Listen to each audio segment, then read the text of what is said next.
Oh, and we are live. And I'm on with my homie, And, Sean Murphy. and we are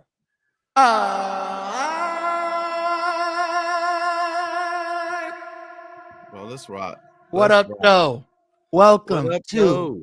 Woodward Pistons Table Talk, the OG Pistons live talk show for today, May 11th, 2023. I'm one of your hosts, Sean Murphy, alongside my guy, Colin.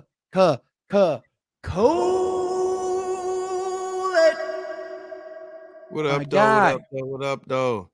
my guy. It's happening.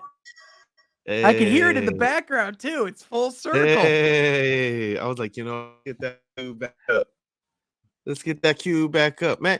Hey, look, let's get our guest introduced here. I'm grateful to have him on. He reached out. He was like, you know what? I want to get on the show. And I was like, bro, I would love to, Well, like our history kind of goes back like sometime.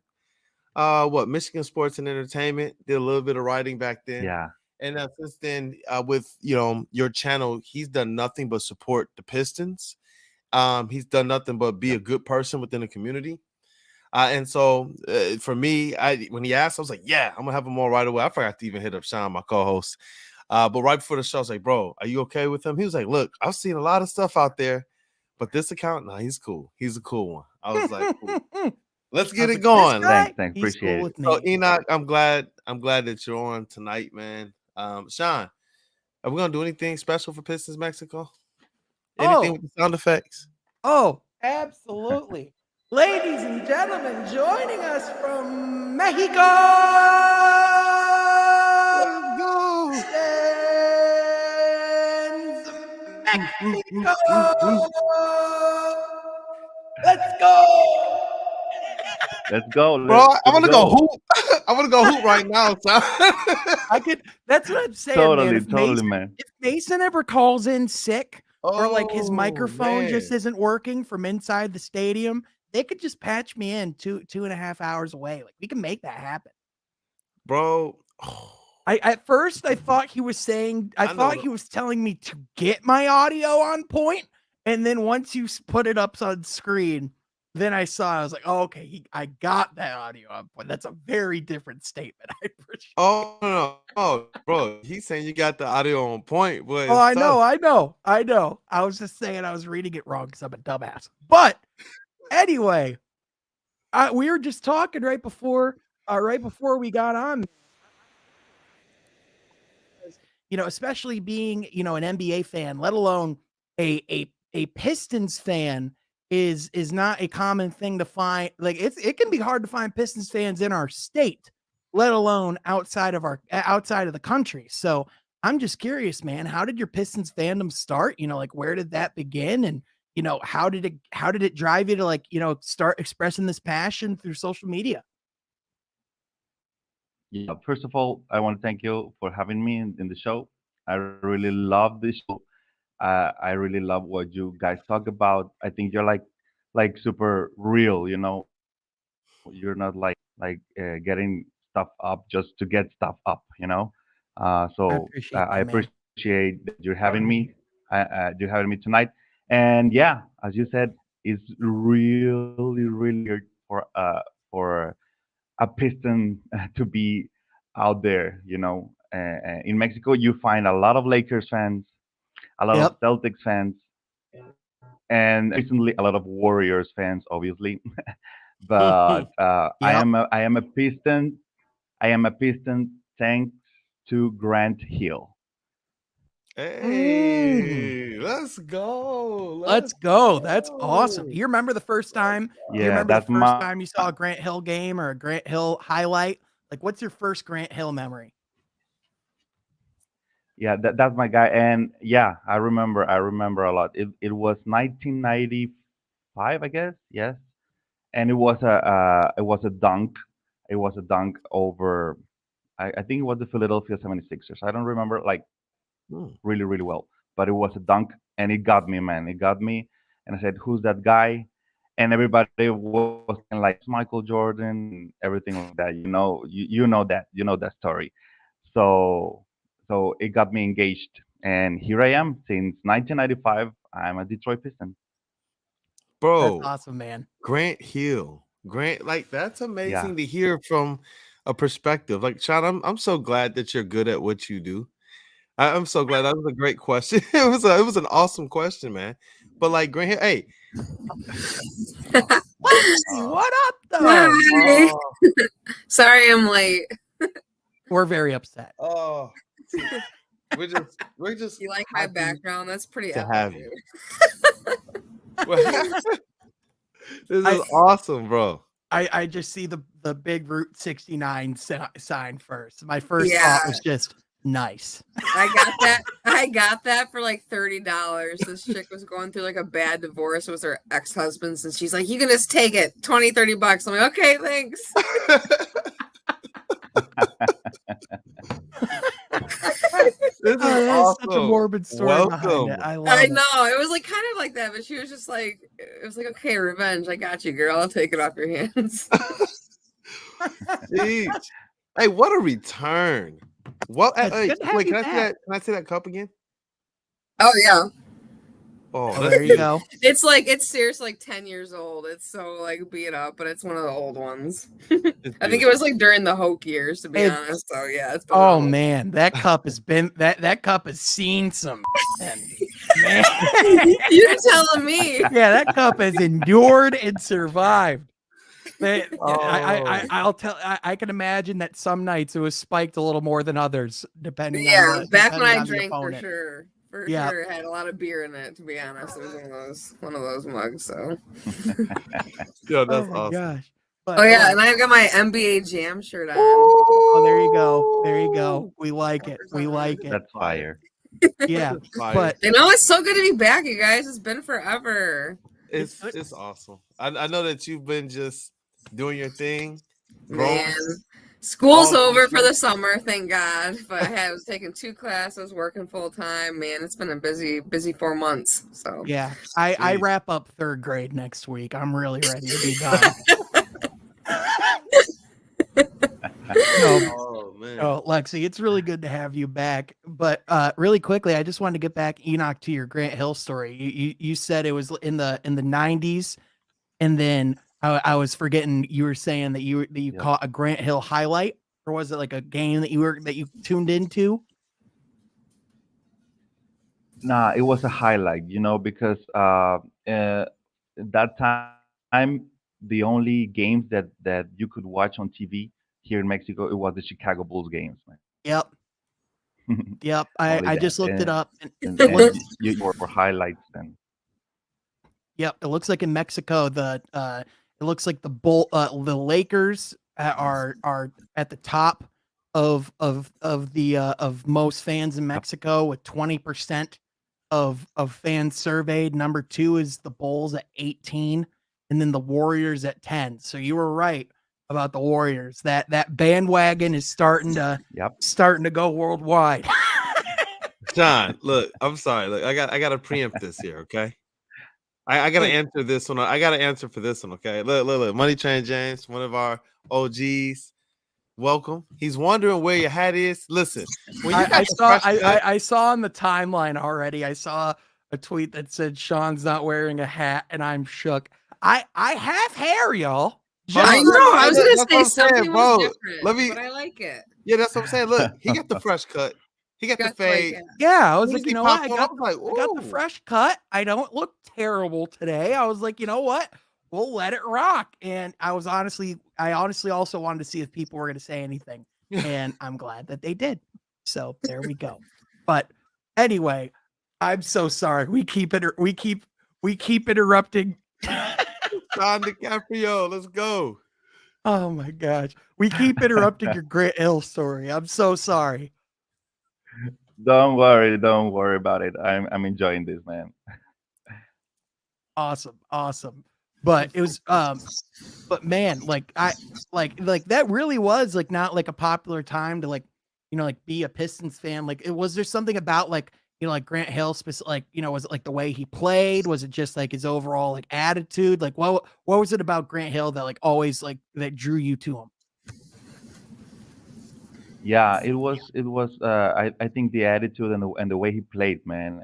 I think he had so much he was so skilled that caught my attention. And then there was at that time there was a basketball magazine here in Mexico that it was called Viva Basket. And Oh, okay. they had an that issue about Grant Hill. So I get it and I read it all, and here I am. I mean, I would love. I know most of fans do not agree with me, but I would love to see Grant Hill's number retired, man. Oh, 100%. I mean, it's so tricky, right? Because, normally whenever you think Yeah, of like what constitutes a jersey retirement, like yep, it's even interesting, like, like there's even the conversation of whether, there's been the conversation of whether or not Isaiah Thomas was going to get a statue in Detroit, and even like what constitutes even getting yeah. to that. It's an interesting conversation, but Kool-Aid, I don't know about you. I agree with him. I'd love to see number 33 in the rafters. Yeah, I think that the story that he's telling right now is the reason why Grant Hill deserves to have his number in the rafters.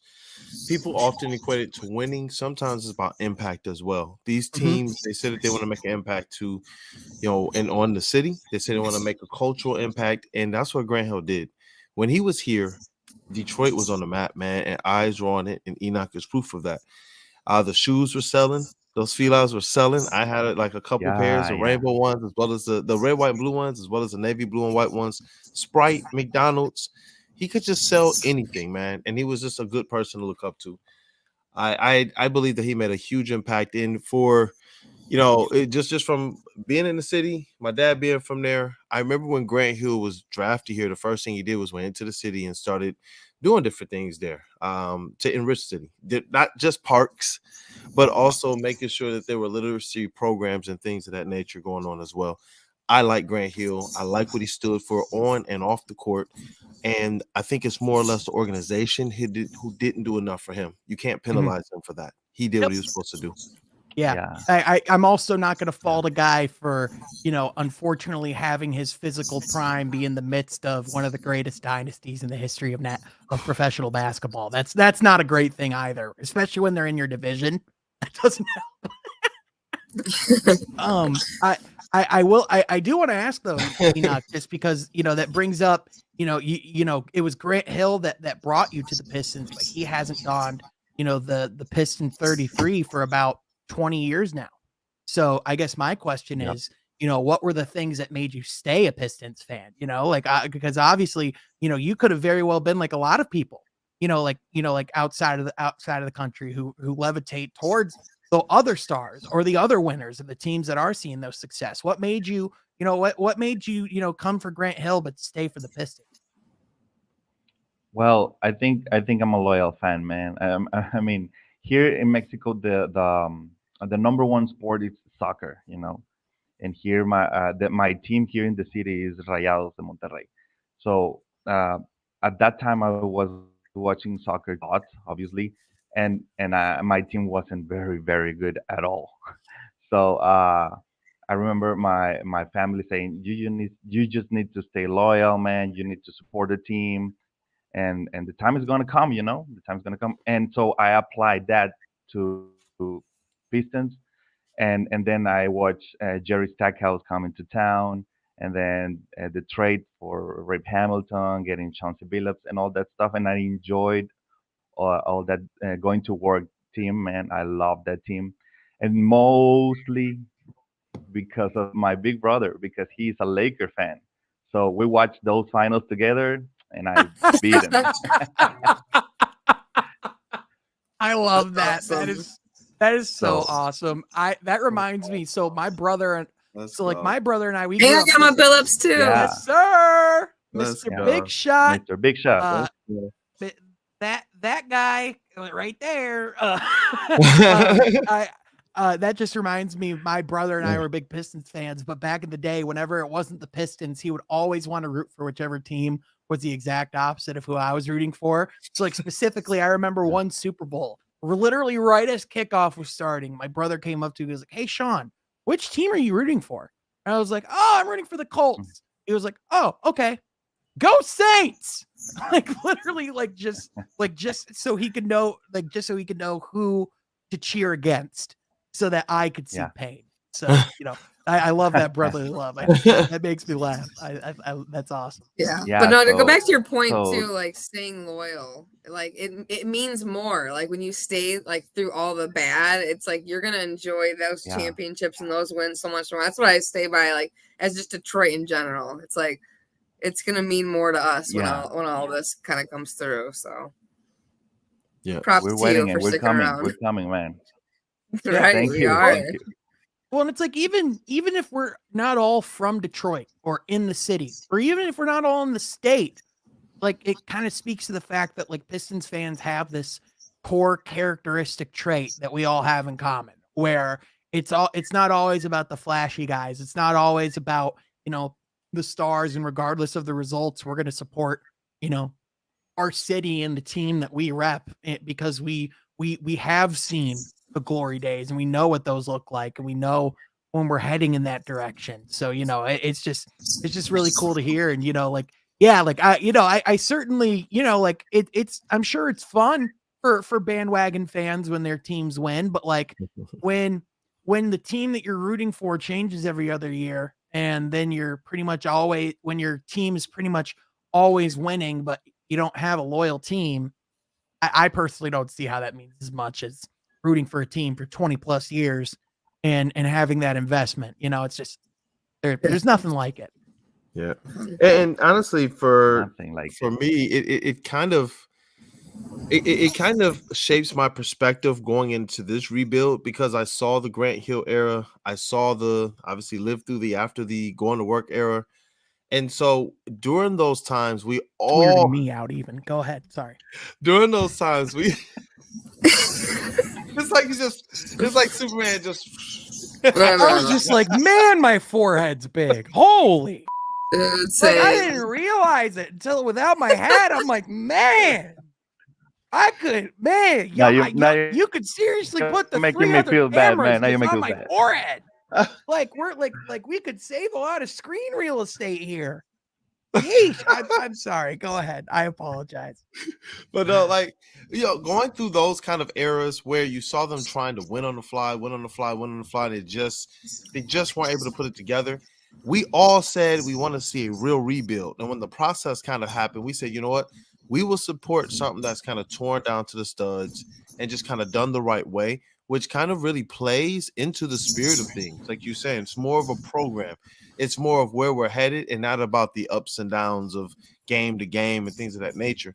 And that's what was just a little bit weird this season, with some of the fan just kind of outroar against what's going on.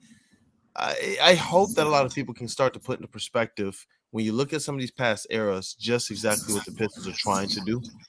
I think that if they did this during the Grant Hill era, he would have had a much better and a much more stable foundation around him. He just didn't have enough around him. He just didn't. Especially like Sean said, in that era, it was brutal. It was a tough era, man. Yeah, 100%.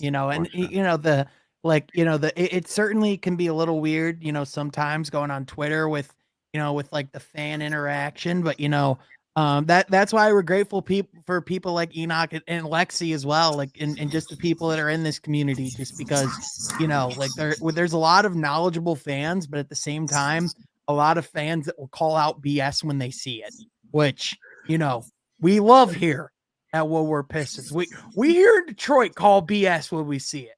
Me calling anybody out? Come on. Yeah, Lexi, you've never done that. I was about to say, except you. I was like, that was the one lie. But Kool-Aid, we got a lot to talk about, man. It's an exciting week to be a Pistons fan. Yes, sir. Yes, sir. Hey, bro, I'm so ecstatic. I'm really ecstatic because Sean and I earlier, we were just talking about this. Get to go out on our date again on to a Burger King. And what, just 5 days, 4 days? What is it now? Five more days until the NBA draft lottery. I can't wait. I can't wait. We're gonna have everybody in studio.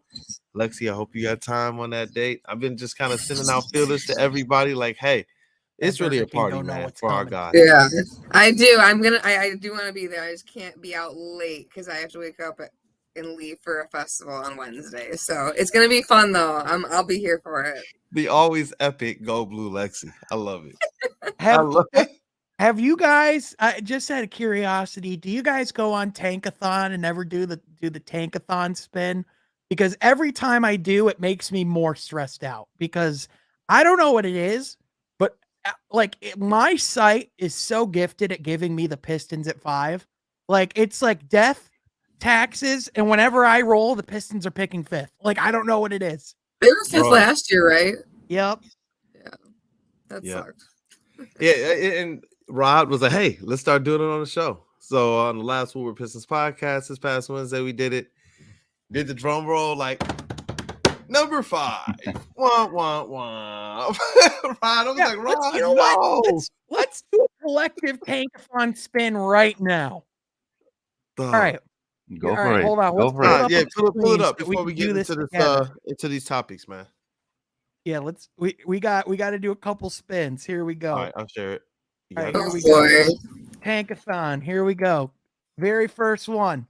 How many are we doing? 5? What did I tell you? We're at 5 right my off the bat.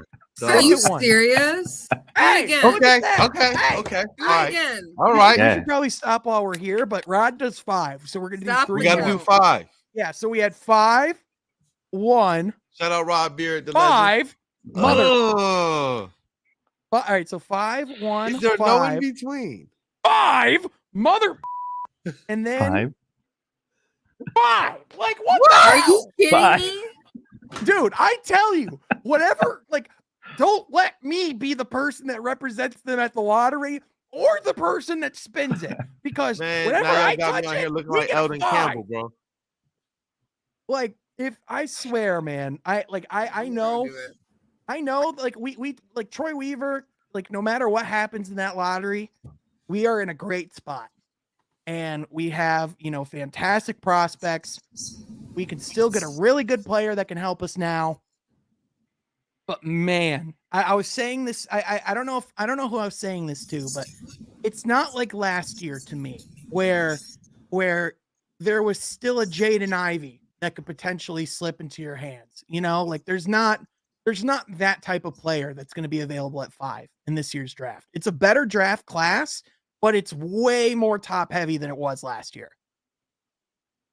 Speaking of top heavy, our guy Jalen is here. What up, though, Jay? I'm totally kidding. It's good to see you, my guy. What's going on, y'all? How y'all doing? Doing good. Good, Jalen, brother. how have your Tankathon spins been doing? I had one on First 2K one. yesterday. It was pretty bad. We got the 3rd pick. I mean, that 3rd is good. I just did the first let's take one that right and I now. got first pick, so I'm just not gonna touch it. That's it.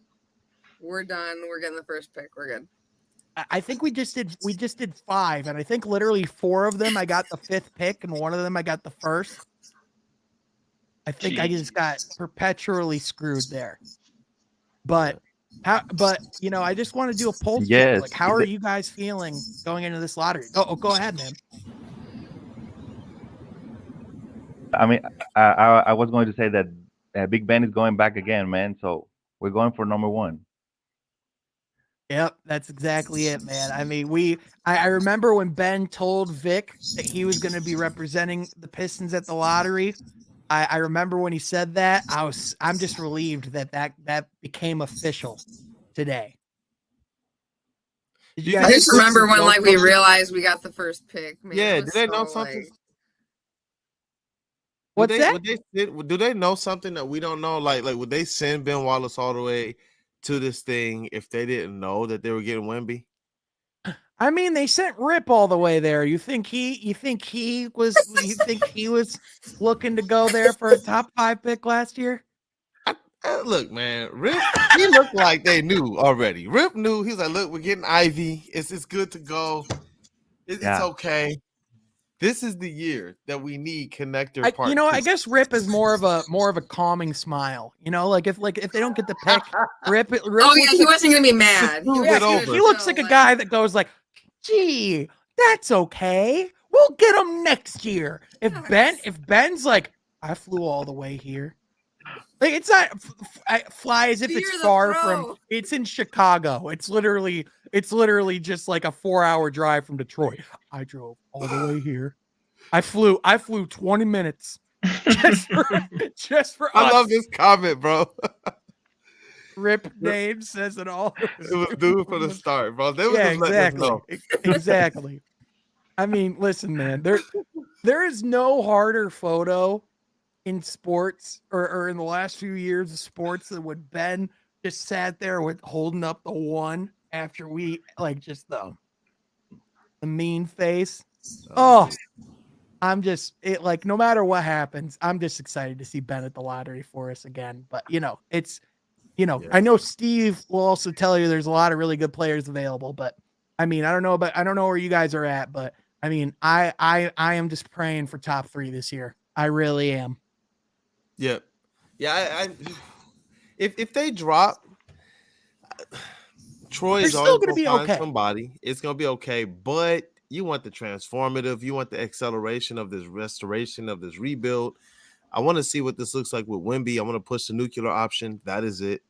I don't want anything else. I mean, if it so happens to be something else, hey, listen, we will make do. We still have the Jalen. He's killing me. Jalen, you know what, bro? let's go to the topic right now. If I we don't drop, Jalen, you drop, can't where's play it? poker, bro. Your poker face is not. Yeah. Listen, let's go there right now, bro. Look, if they drop, how are you feeling and what's the plan? Seriously. I wouldn't be as mad. I think like a couple of episodes I mentioned like the 4th and 5th guys that we possibly could get. But I really do want that number 1, number 2. I don't think it's like a failure necessarily, but it'll really kind of like it'll be a small step back in what we were expecting as Pistons fans coming in because we all think we're gonna get at least the top 2 or 3, you know what I mean? So if we do get 4 or 5, it's a lot of good prospects, a couple of dudes, the Thompson twins, Whitmore, some of the guys that Steve mentioned today on the show and everything, but I wouldn't be too upset, but it'd be kind of like a little step back in our, process as a Pistons org. Do you guys think a part of why it feels like there's more pressure? I mean, obviously Wemby. I mean, that's probably the biggest contributing factor as to why it feels like this lottery is way heavier.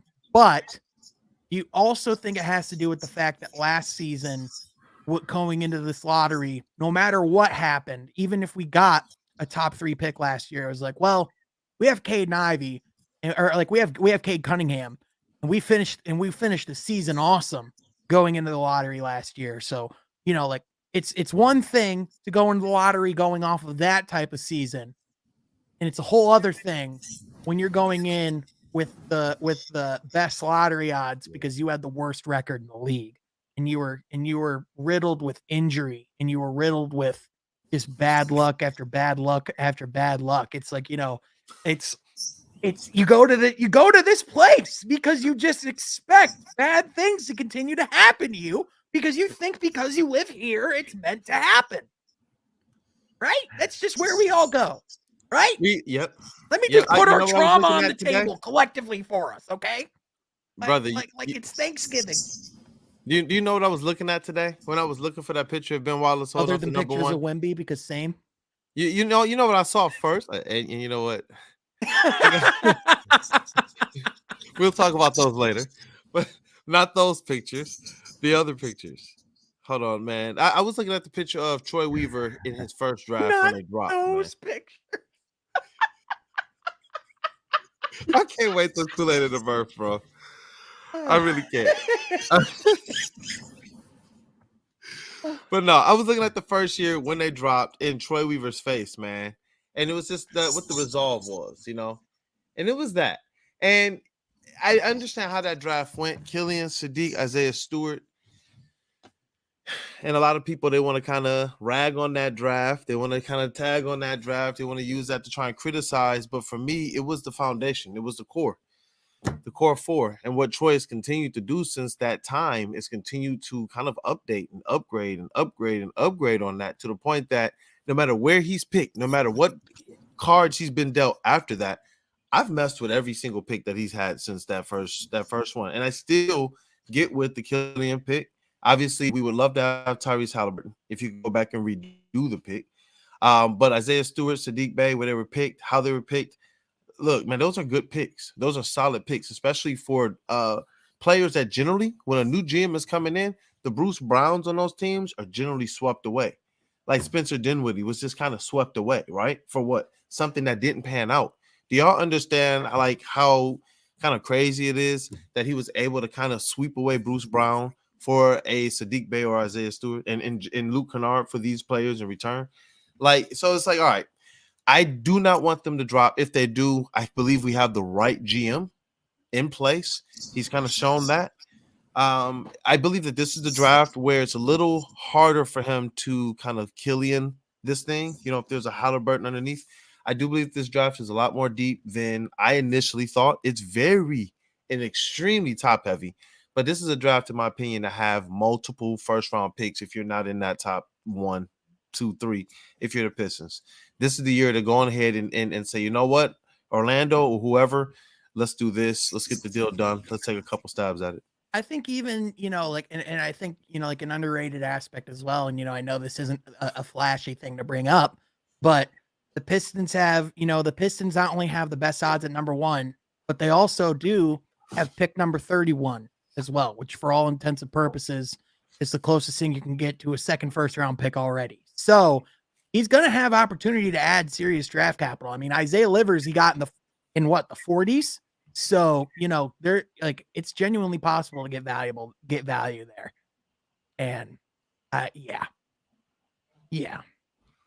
Just anyway, but before my counselor has to do another upcharge, let's move on to the next topic. Man. Who is the player? If they drop, is that it? Kind of traded? Like, is there a player in that if they fall to 5 that you're looking at? Anybody? I mean, I guess I'd just go with if you're not going to get one of those top 3 guys, I don't think you go for a splash at that pick. I think you go with a guy that can start or at the very least contribute now. So like I'd say a Cam Whitmore type. Even if one of the Thompson twins is there as well, just, someone that can handle, like that can play alongside Cade and Ivy, someone who, I think ultimately, like, obviously, unless we get one of those top 3 guys, I don't think we need someone that like has to have the ball in their hands. Mm-hmm. I think we need I don't think it'd be a bad thing, if like we get a guy, like, even if like we get like, say, like a Brandon Miller, like he doesn't necessarily have to come in and be a scoring option right off the bat. Like we can use him for his other attributes as well. So, I think, we often look at, like you have to get this, like superstar, all-star type player in the top 5, but the reality is that's not always what happens. So, I think, to what Sean said, like I had the Thompson twins as my own wild card. The guy from Houston, Jarris Walker. Out of the 4, out of him and the twins and Cam, he's not the best scorer, but he's scrappy. He can defend, give you 10 boards, maybe 5 assists a game. But I feel like at the 5th pick or 4th pick, you would go with one of the twins. I think it's how do you say his name? I know it's Eamon and Asir. Yeah. I like Asir the most. I watched him more. Study him. Asir, Cam. I think those are 2 good players you can pick up because Cam's really bouncy, can score, play defense. I think you can't go wrong technically. People, we spoiled ourselves with the first 3 picks, but if you get the 4th or 5th, I think you can't go wrong with one of those prospects.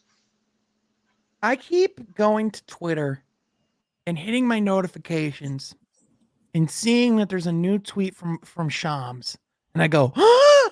And then I go and it's some crap about either the Bucks coaching search or a playoff injury status, and I'm like, oh, I swear, man, I feel like it's going to happen anytime in the next 48 hours now. I feel like we are on the precipice of finding out who the next coach of the Detroit Pistons is. I'm just ready to find out, man. I just want to know. It's you know what, I believe it's gonna happen soon too. I didn't mean to cut you off. Were you done, brother?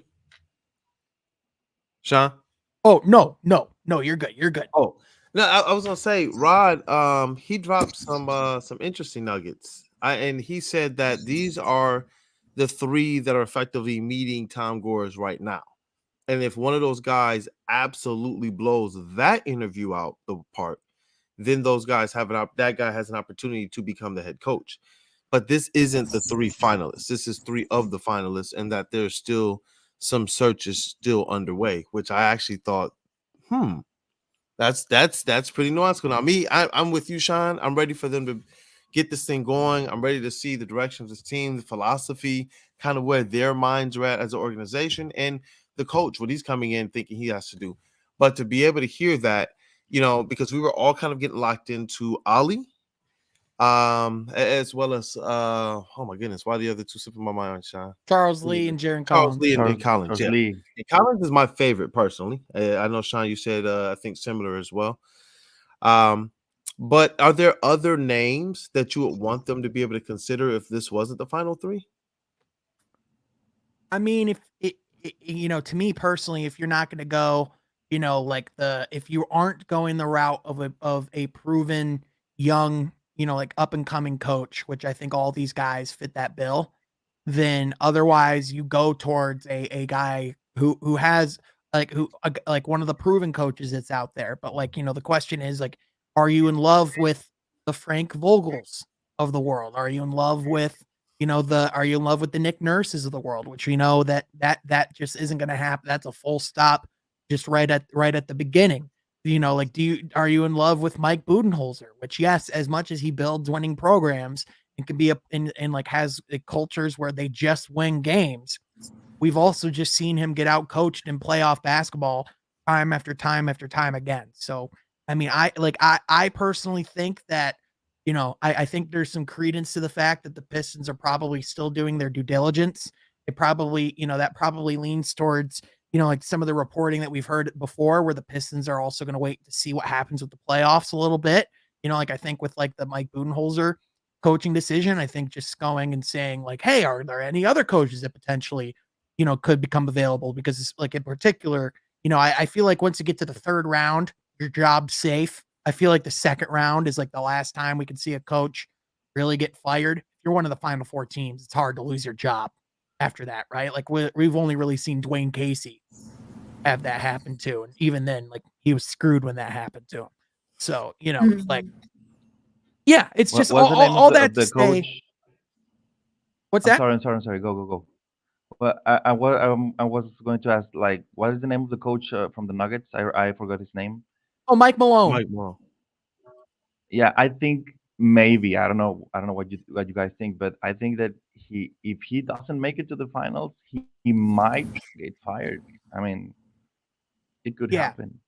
Yeah, that would be if they don't make it to the finals, or if they blow something drastically, he could be someone that becomes available. But again, that also becomes the tricky thing of if a coach to that caliber does become available, is the Pistons their first stop? Because there are other teams that, are trying to, win now. And if a Mike Malone did become available, I would wager certain teams would probably part with whoever they have now to try and go make that happen.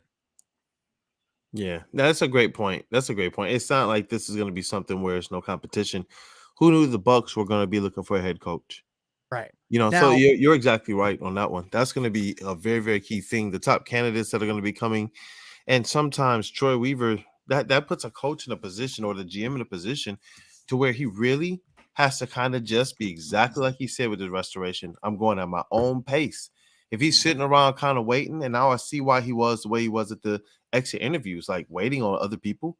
I'm waiting on if other people wait to see if we get the draft pick. No, I'm doing this at my own pace. This will be the right coach for the right process, the right voice. And I love that approach. And we do have top candidates. They're just they're the top candidates of first-time coaches, of the young coaching pool, which inherently is just different than the best coaches on the market, because that's always going to be whoever has coached before, right? Yep. Yep. And just so we can go around, get everybody's take on it.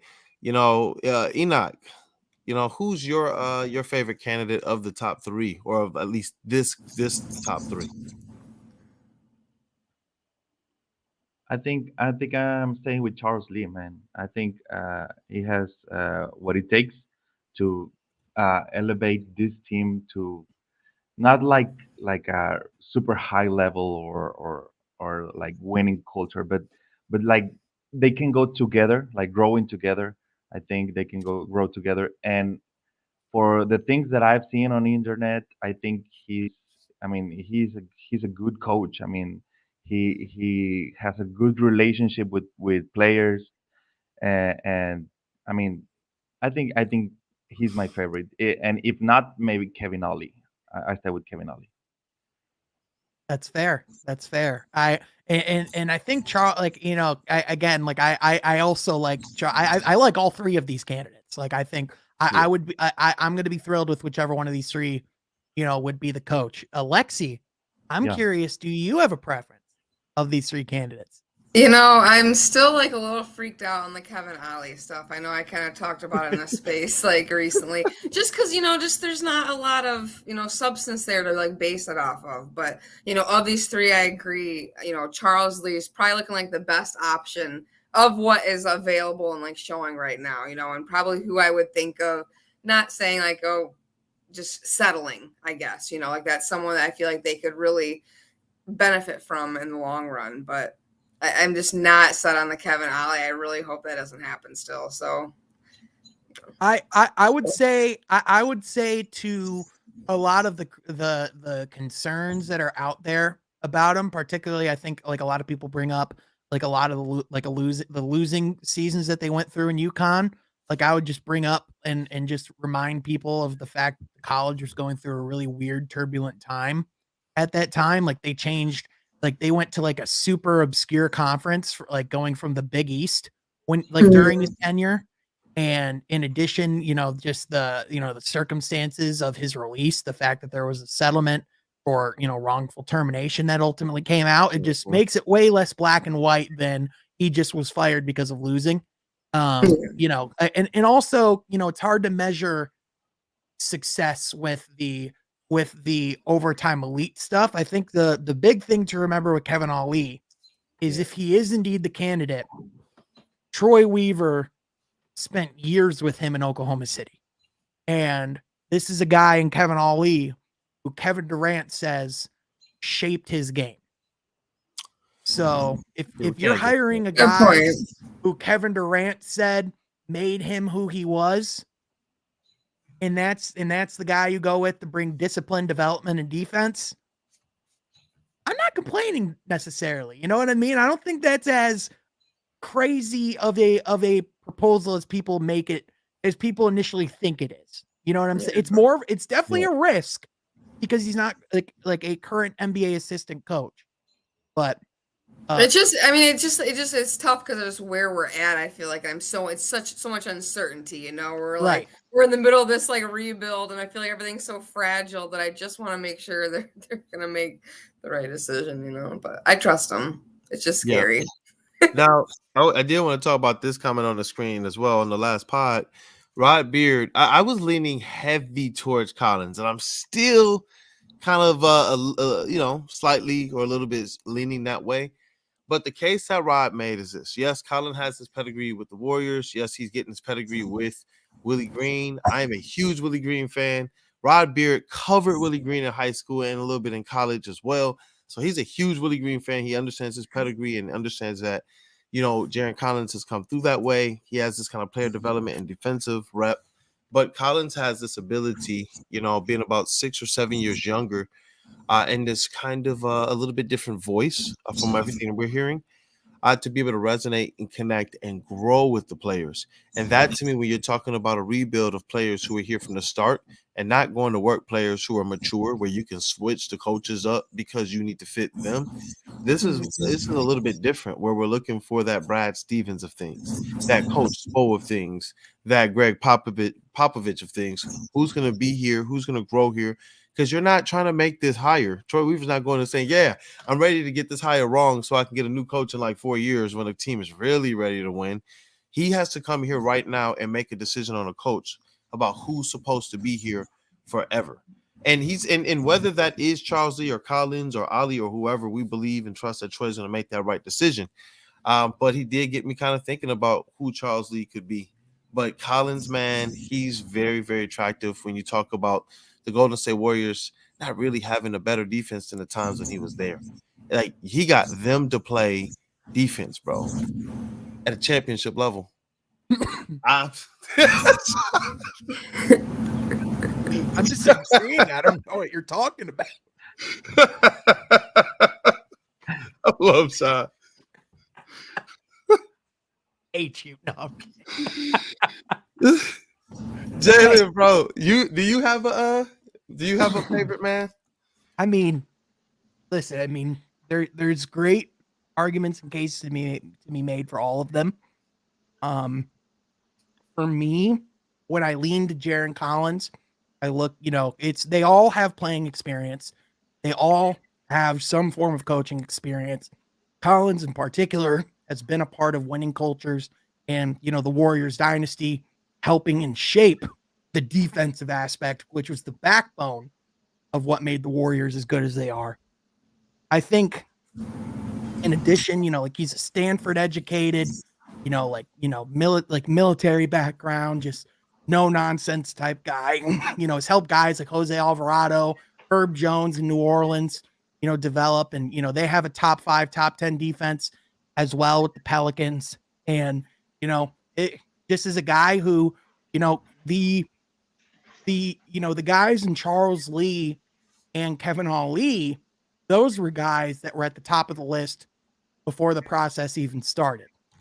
But from the sounds of it, Jaren Collins has essentially come in and blew them away in the interview process. Right. And so of all, I'm firmly confident in all 3 of these guys as coaching prospects.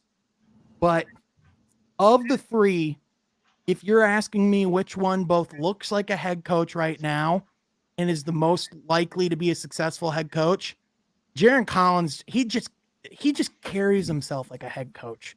I'm just blown away by everything I see about Jaren Collins, man. I really am. Yeah, I like it. Jalen, what's good, brother? Sean knows my favorite. He knows my favorite. I'm big on the Kevin Ali train. I know people aren't, necessarily.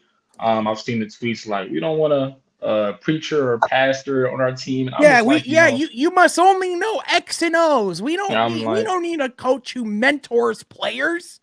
Yeah. He's played with great players, Allen Iverson, KD.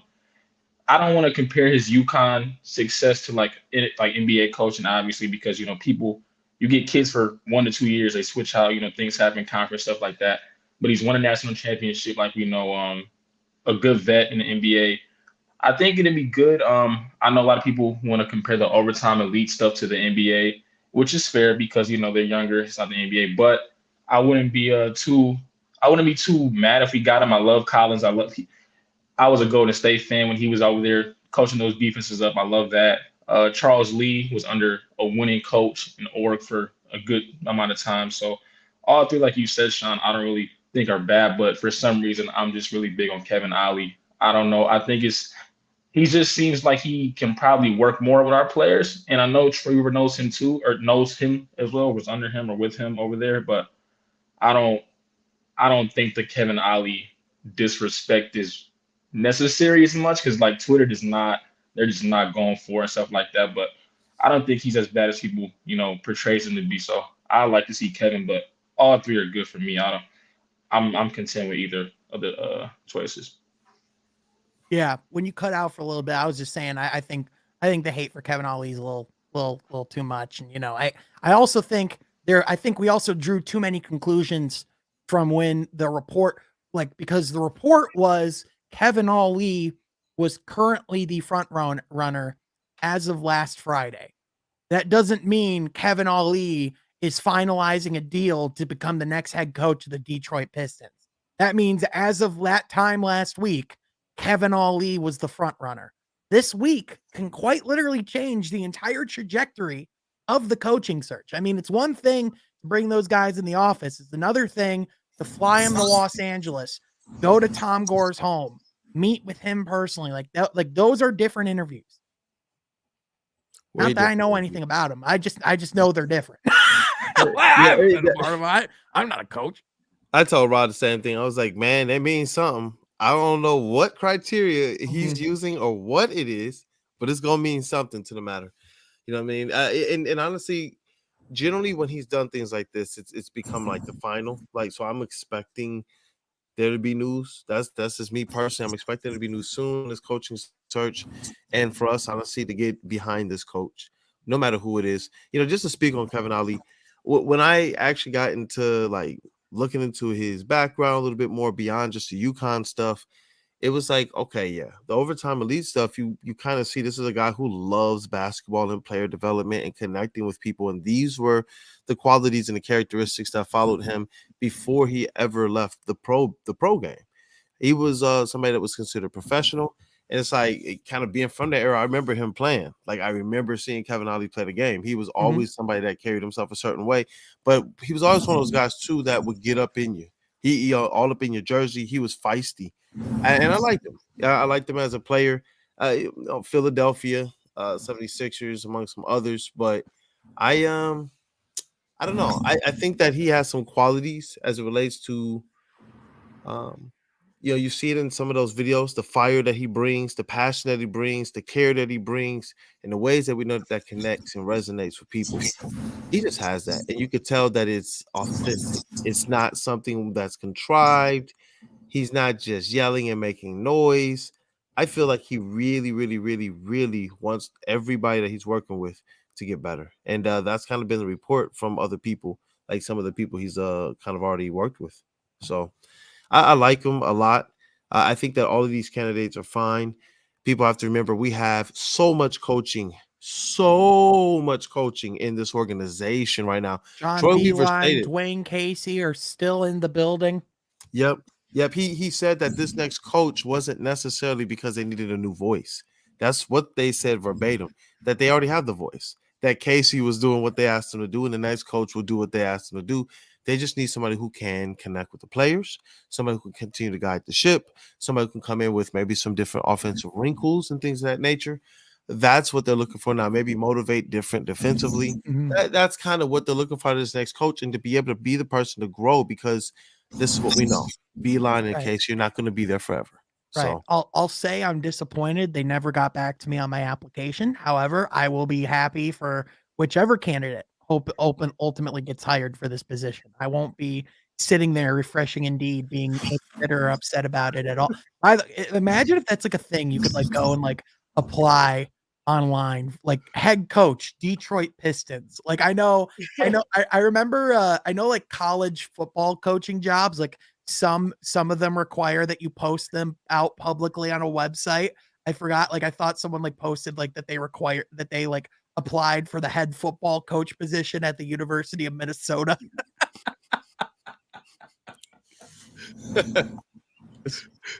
Sorry, my mind goes random tangents. Anyway, Sean, you came up with something pretty interesting, man. When I asked you what's on the topics tonight, and you said, "Bro, what's the deal with Bagley and Wiseman?" Yeah, and man. I threw Bojan on there too, but tell me about this. Yeah, man. I mean, there's down there sipping the tea already. I mean, there's just been this conversation that we've just been kind of been pushing off collectively in the back of our heads because we're like, we'll wait till we'll see what happens in the lottery. We'll see what happens in the lottery. Well, I mean, the lottery is happening next week. And we know no matter what happens in that lottery that we're going to expect a good amount of turnover in the roster this season. And unless we get, like the second or third pick, we can reasonably assume it's probably going to be someone in the front court that we're going to be drafting. So with that, where there's going to be a lot of turnover there. I know these guys are technically under contract.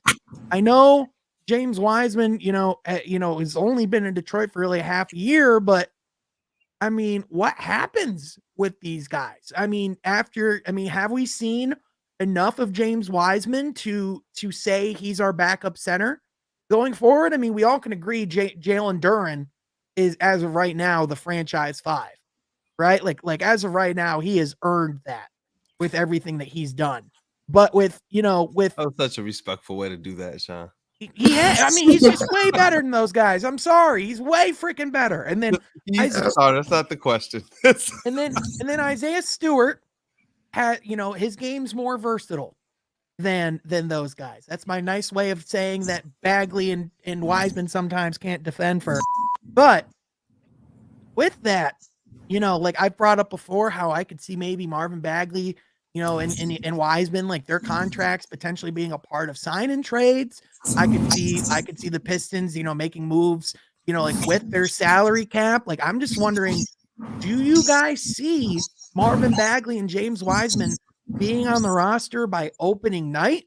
And then conversely, do you see these guys on the roster by the end of next season? Bro, like, and add Bojan in there too, because that was something. I mean, that's another thing too, because for all intents and purposes, I assume he's going to be on the court opening night.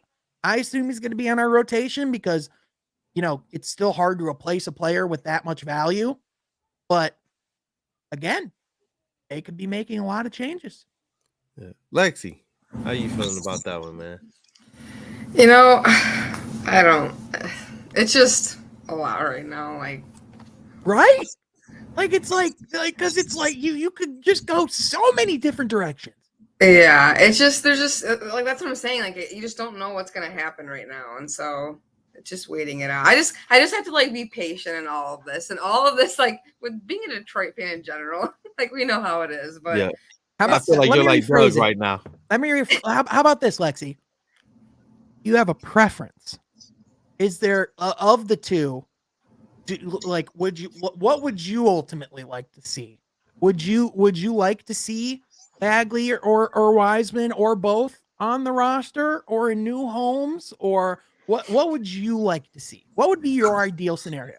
I think that Bagley is probably gonna be gone. Like I that's what I just think is gonna happen. I don't know if I want to see that. Like I think Wiseman has a lot of potential, so I think I would want to see him stay. I really do, but it depends how this draft's gonna go, and then I can kind of just determine from there, like where we're at in the draft. And then you're like, all right, we got a good pick. We got the number 1 and number 2 pick. Well, let's see what they're going to do. That'll be a different direction. But I think it all kind of just depends on where this falls in this next week and where we can go from there. But it's kind of hard to just tell what they're doing right now because we have no idea what's going to happen with the lottery. So it'll be a lot more clear next week for all of us, I feel like, or at least a little more clear. We'll probably still be shocked about something that's going to happen, but I'm ready for it. It needs to be shaken up. Something needs to be shaken up for sure. I mean, if we get Wemby, someone's going. Right? Yeah. See ya. Bye. Because at that point, you can't because at that point, not everybody in your locker room can be over 7 feet tall. Like you need you need some people in the middle.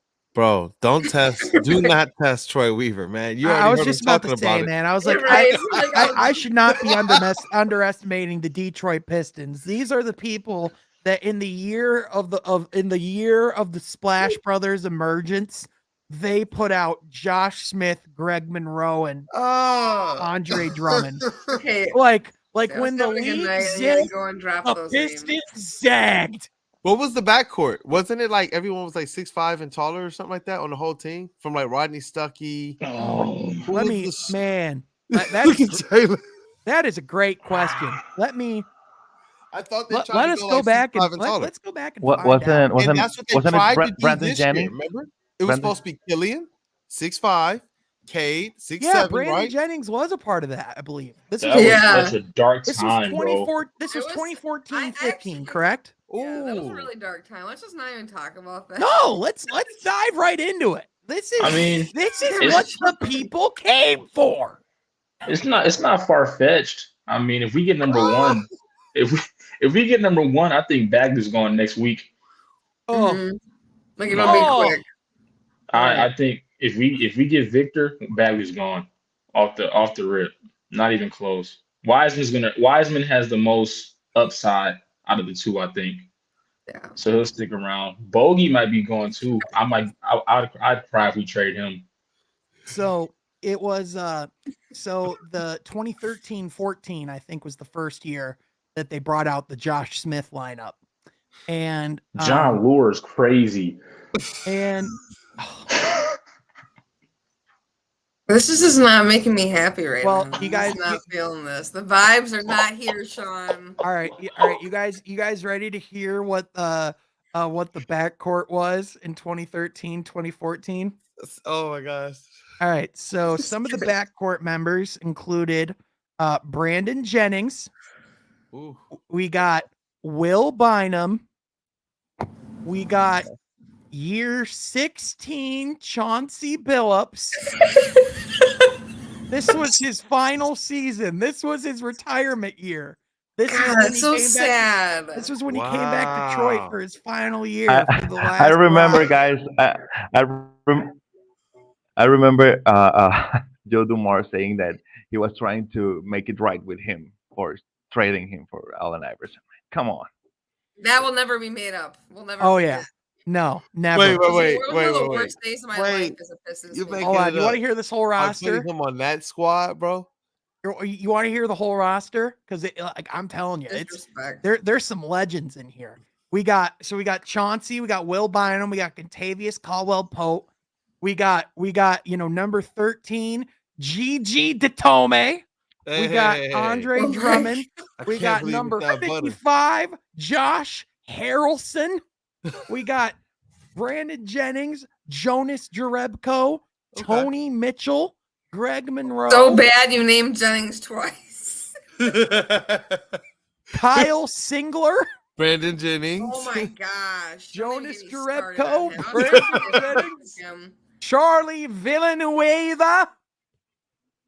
This is all Oh, terrible. that's a This is like squad. PTSD in real life. It's like happening. That's a squad. Man, the Pistons after the going to work was, oh man, terrible, man. It was the biggest went- drop off. Like it was just like here the bam, and then we've just been coasting ever since. Yeah, We big had a fall. couple little blips in there, They like went in from- 2019. They went from going to work to calling in. To unemployed? What do you mean? Calling It in was like- sick, calling in Yeah. sick, no pay time off. Everything that could have No went wrong at the call, no job call. was going wrong. It was so bad. My Spanish teacher told me that Chauncey had got traded during class, and the whole class got mad. I kid you Dude, not. I remember. I was so pissed. Dude, I What year was remember. that? It was Like 09 or 08. It was it was- 09. it was 09. it was Yeah, I was. Sean It is just out here just ripping off band-aids. Hey, Doug, I was just about to talk about that. The buffoonery years. Yep. Hey, Sean. I mean, Ugh. No big he deal. ain't wrong. Yes, I remember Austin Day. Yep. I mean, we are the only Oh. people that remember Austin Day. Yeah. Man. His mom goes, what was that guy's name? His mom's like, who's that kid? Man, y'all want to know man, what would have been the best thing for Rodney Stuckey? To not play the one and have Chauncey Billups on his team. Like I was thinking about it, like, yo, how, like when you think about the impact Chauncey Billups made in people's career, like especially after that going to work team, that's what he needed. It's like he was not a point guard, bro. Put him at the 2, even maybe a small ball 3, and let Chauncey teach him. Instead, they said, no, he's our 1, and then they traded Chauncey, and I never understood that, brother. That was sick. Sean is just staring down a deep, dark well. I'm gonna be nice. It's just like those conundrums, though, man. Like one of those things. I was just sitting here thinking about it, like, sheesh, that would have been the perfect thing for him. Our golden calf. Ugh. I just remember as a kid, and like not to be mean to Rodney Stuckey, but it's like I just remember going, who in their right mind drafts a kid from D3 with their first round pick to be the heir apparent of Mr. Big Shot. Bro, everybody's staring into their screen, like realizing, wait, my face is being seen. We got to bring the vibes back Everyone's up, trying to guys. The smile. lottery's next week. We Everyone's got trying to paid. smile. We got Everybody's Ivy. like- We were all smiling. Like, a you minute wanted ago. this. Look at Yeah. Jalen, man. He Oh, looks dude. distraught right now, bro. Like, You started it, man. You started. That was not a fun time. Aaron Aflalo, wasn't that was he around still? Oh was my he gone by God. then? oh, Jalen's like, I'm not ready to let it go. I was young, so like you gotta think. I was seeing us win every year my whole life, and then we just went to complete, I don't care anymore. I'm upset. There we go. Childhood got ruined in 2 weeks. Lotto party. Let's just focus. if you ever want to know how to kill the vibes anywhere within 5 minutes, just bring up the 2013, just say 2014 Josh Smith. That's enough for me Yeah, to like associate That's all it. of the Yeah. bad time. Just pull up I'm with Lexi. 14 Pistons highlights, and that will do the job. Low lights. Oh, I'm so mad at this comment, dog. I liked Kim English.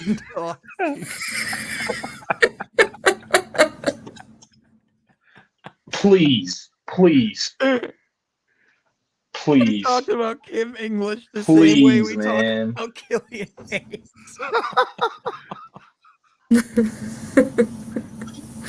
Oh, We've always been down so bad as fans. It's just so. that's why we're due for a victor. why, Dang bro. it! Shit. That comment just sent me, man. Not the That's Kim like- English fan. That's crazy. Can you just Like, what? fathom going from your city being repped by guys like going from 1 year watching Jonas Jerebko Oh, and man. Austin Day I'm sorry, bro. to freaking Victor Wembanyama? Like, those were actual times in our lives. like- Oh man, goodness gracious. Man, I mean, I'm surprised that wasn't your answer of how that became a Pistons fan. And I'm surprised that there aren't more fans in Mexico. They're like, we love Austin Day. We love Jonas Jerebko. Oh man, that's why they make fun of me, man. Look, what can the Pistons do to avoid having those eras repeated? Like, we got a big free agency ahead. I know that it depends Nail your a little draft. bit of what they do in the draft. Yeah. Man, I literally am crying over that Kim English one, man. But like, what are there any free agents that just exude Pistons to you, or you're like, you know what, regardless of the draft, that's the player we have to go after, or is it just kind of reticent on the draft for you all? You know who's a guy that has resurfaced in the potential Pistons conversation? Bill Simmons briefly brought up a possibility of Draymond to Detroit this offseason.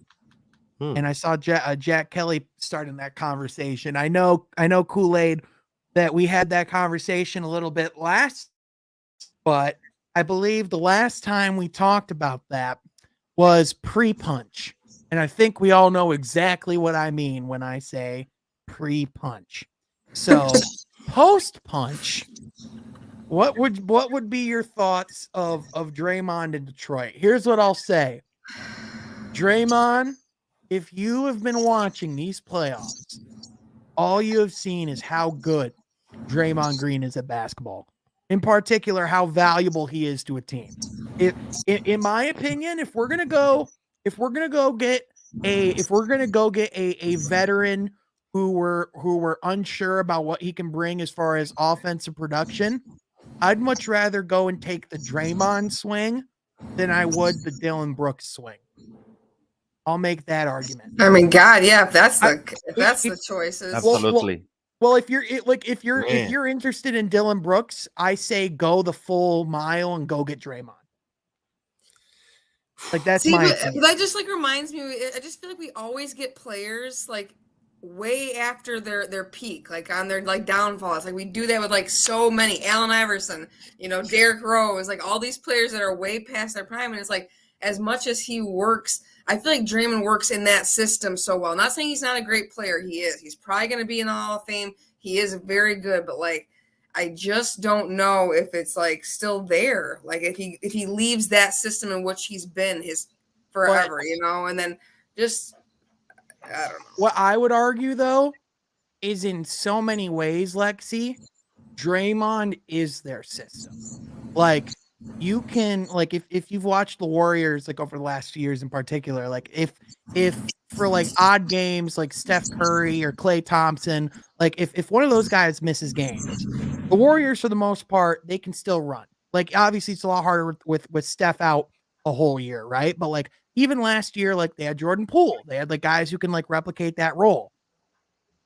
The Warriors are just not the same team when you take Draymond out. And I think the one reason why, like, because to your point, you bring up like, you know, like the Pistons just going and getting guys after their primes, you know, like you said, Allen Iverson. I think of Tracy McGrady, you know, like there's all sorts of guys that you go get way after their primes. But like what I would say is the difference between Draymond and Allen Iverson and Tracy McGrady and all those guys is Draymond's game he has success regardless of his athleticism. Like maybe like you would be worried on if he can hold up and be the same on the defensive end, but like Allen Iverson, his entire game was predicated on his burst. Once he didn't have his burst, he couldn't get by guys anymore. He's just a 6-foot guy who with a decent jump shot. That loses everything that made him AI. Tracy McGrady, he was an effective scorer, but he was far better of an athlete than he was like a super talented basketball player at a certain point. So like, I think that's where like, yes, I would be hesitant because he's in his mid 30s now. And like, we would be signing him through his late 30s.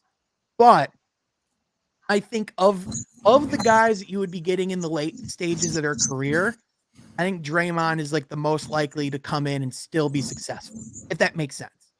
I feel like, oh, go ahead, Jenna. Yeah. I like Draymond. I don't think he leaves Golden State, but if he was to come here, the only issue I have is that we don't have shooters yet. We have the potential, like if K's jumper is back and Ivy continues to improve, I think Draymond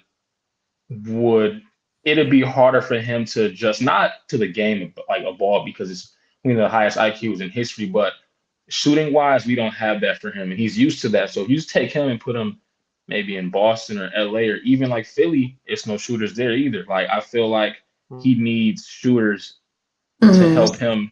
I mean, he can score now. He can still, you know, give you if he really wants to, you know, like yesterday I think he had 20, 21, something like that in the game. Mm-hmm. But it's just like I don't know which Draymond will get because we don't have the shooters. So we might get scoring Draymond or we may get passing Draymond. But if it does work, we'd have to trust that our shooters can hit the open shot. Well, I mean, not as currently constructed, but I mean, like, I don't think we're just bringing in just Draymond this summer if we were to make that move. Like you would, but like I think, you know, like I think Cade is going to be a significantly better 3-point shooter this season than he was when he was playing before. I think Ivy, if Ivy even is still at 38%, which is where he finished the year at last year, like the final couple months, you take that out of your secondary guard. You know, I think, you know, like he doesn't have the shooting that he won't have the shooting that he has in Golden State anywhere that he goes, but I don't think our foundation for you know shooting going forward is rocky, if that makes sense. I feel like for what we'll say about going with Draymond Green over Dylan Brooks, you know, I saw it in the comments, and this is where I was going to go with it as well. I feel like you got to make the same step with Jerami Grant, and he's a guy who is going to be a little bit younger. Before he left here in his last year, he shot 37% from three. I would have to take a little bit of a different role here, but I feel like he would have gotten some sense of how that would be playing out in Portland where he wasn't the man. You know, he had to play behind sometimes several different players and play within a role and learn to kind of play that catch and shoot position. And I saw him kind of develop a little bit as well as his defense continue to kind of stay the course.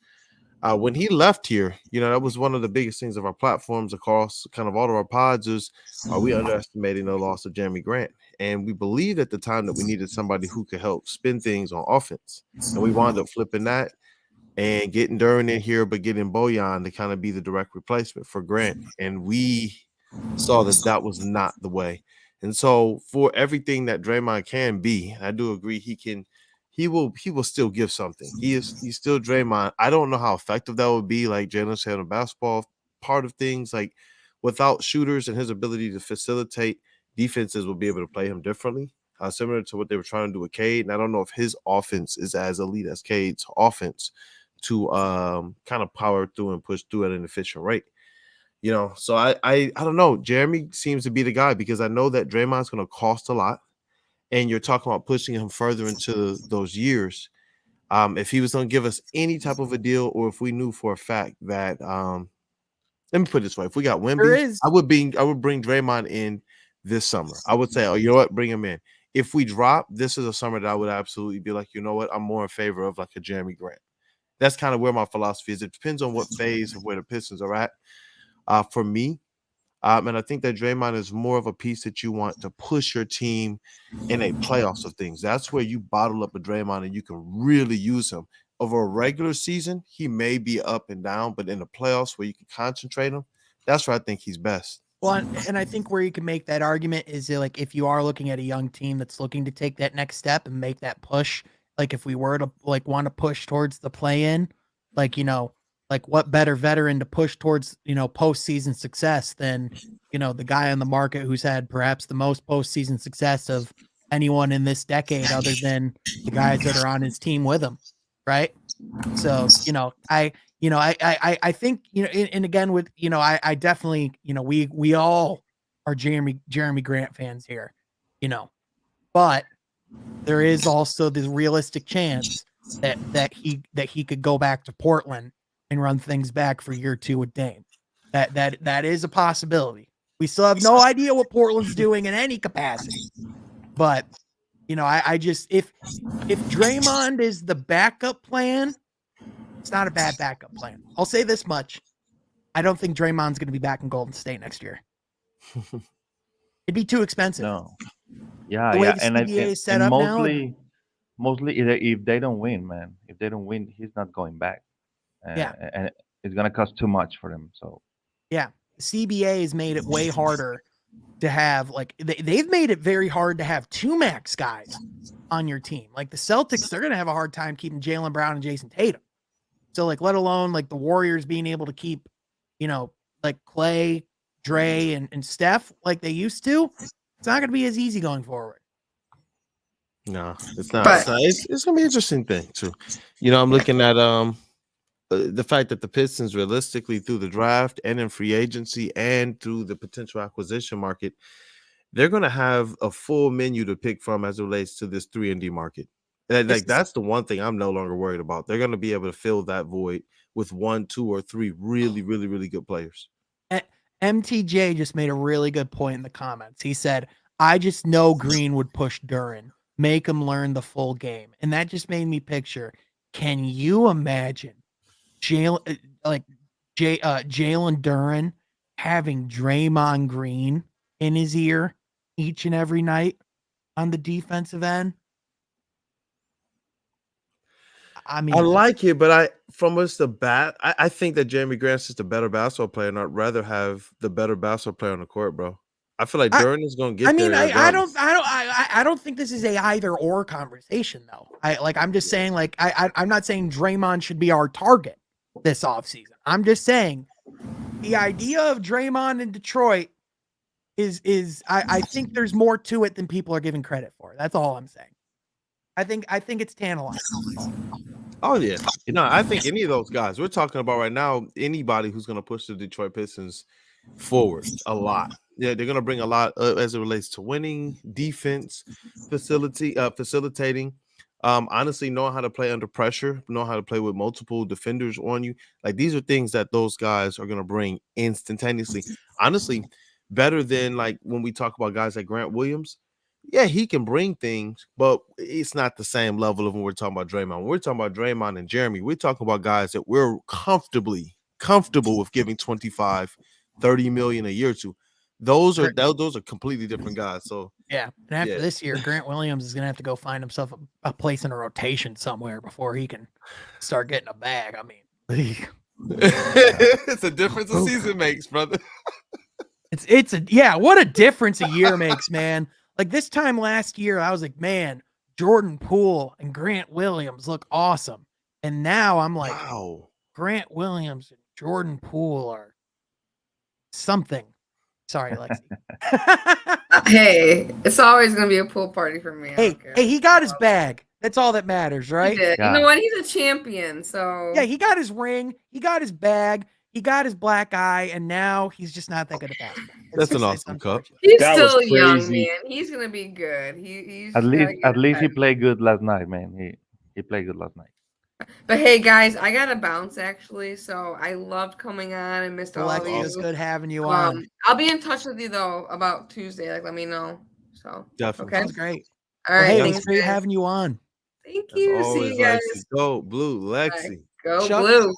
Chuck asked in the comments, Sean, answer me this. Will he be engaged like he is when they're winning, or the year that Golden State when they're full of injuries? Will he accept a reduced role with time? I think, like obviously that's an X factor like thing with like any player, but I think if Draymond Green finds himself on the outside of Golden State next year, I think you're going to see a determined and driven Draymond Green. If Draymond Green is nothing else, he is determined to win games when he wants to. So I know that. Yeah, much. and he's a high basketball IQ guy, so he's gonna help a lot whatever he lands, man.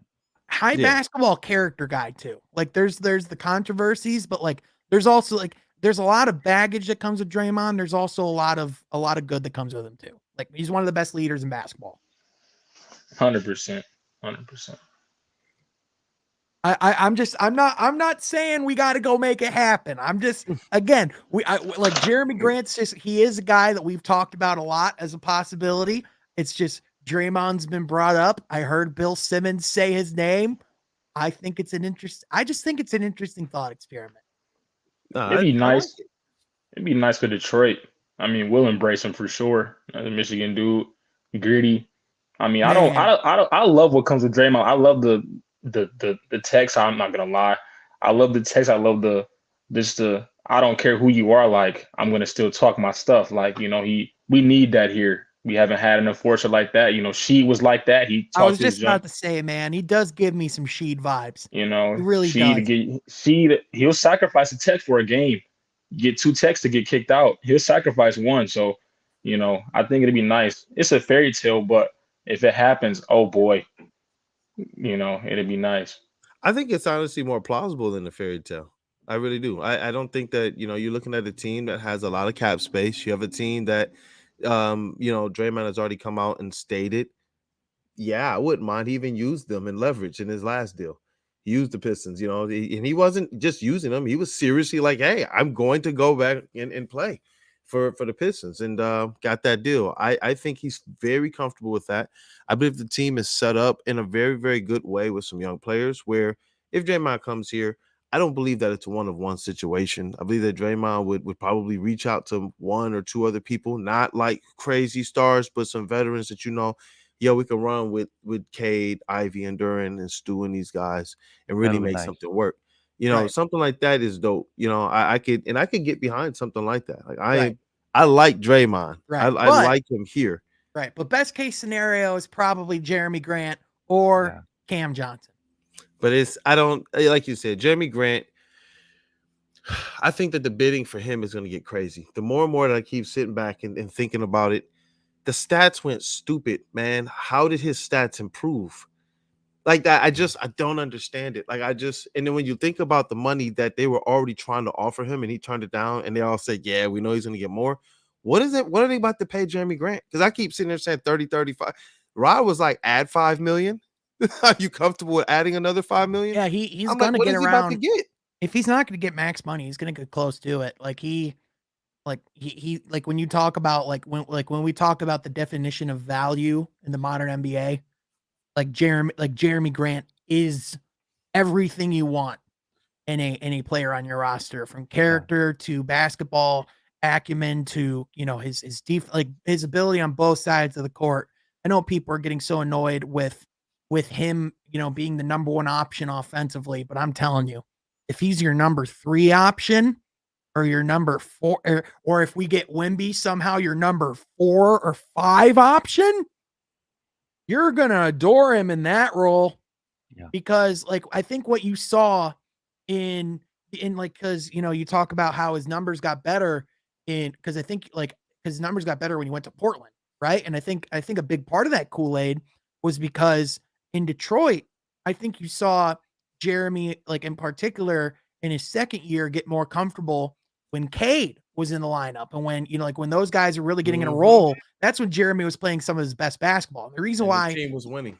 and the reason why I was able to go in and do so well in Portland is because they have guys like Dame. They have guys like Anthony Simons. They have guys who can handle the ball and be the primary scoring option on their own. So that gives Jerami to run and operate in his own, but also not have to go against the best defender on their team each and every night. Again, it's about the role. It's about where they're at in the lineup. If Jerami is like I said, if he's the 3rd option in a lineup with Jaden Ivey and Cade Cunningham, like that's going to force a lot more dilemmas for the defense than it is when it's Jerami Grant, Isaiah Stewart, rookie Killian Hayes.